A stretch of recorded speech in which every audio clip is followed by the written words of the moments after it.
அது வந்து செய்கழகம், தாய்க்கழகம், செய்யலன்றது. இந்த 2 அணியில மட்டும்தான் விளையாடணும். வேற எந்த அணியிலும் நீங்க விளையாடக்கூடாது.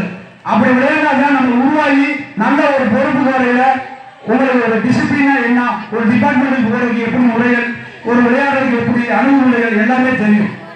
நம்ம வளர்ந்து வரையில நம்மளுக்கு பின்னாடி வளரக்கூடிய மாணவர்களா வழிநடத்தி செல்வதற்கு அதான் முதல் வழி. அவங்க டெவலப் பண்றதுக்கு தான் இந்த விளையாட்டு. இப்ப நடக்கக்கூடியது நம்மளா ஓன் ரிஸ்க்ல வந்து யார்கிட்டையும் இது இல்லாம நம்ம கார்பரேஷன் ஸ்கூல், கவர்மெண்ட் ஸ்கூல், மற்ற கல்லூரிகள் இவங்களுக்குலாம் எல்லாமே கஷ்டப்படக்கூடிய பிளேயர்ஸ் தான் நம்ம கபடியில் இருக்காங்க. இவங்களை உருவாக்கி இதெல்லாம் டெவலப் பண்ணுறதுதான் நம்மளோட நோக்கமே. இதுக்கு எல்லாருமே இங்க வந்துட்டக்கூடிய அனைவருமே ஒத்துழைப்பு தருமாறு உங்க தாழ்மையை கேட்டுக்கொள்கிறேன். இன்னும் சில நேரத்தில் வந்து சீஃப் கெஸ்ட் வந்துருவாங்க, அவங்களாம் தான் வெயிட் பண்ணிருக்கணும். அவங்க வந்தாங்க போட்டி ஆரம்பமாகும். முதல் போட்டியாக அப்துல் கலாம் அணியினரும் ஐயாக்கோட்டை அணியினரும் தங்களை தயார்படுத்திக் கொண்டு மைதானம் வருமாறு அன்புடன் அழைக்கிறோம். எந்தெந்த டீமுக்கா?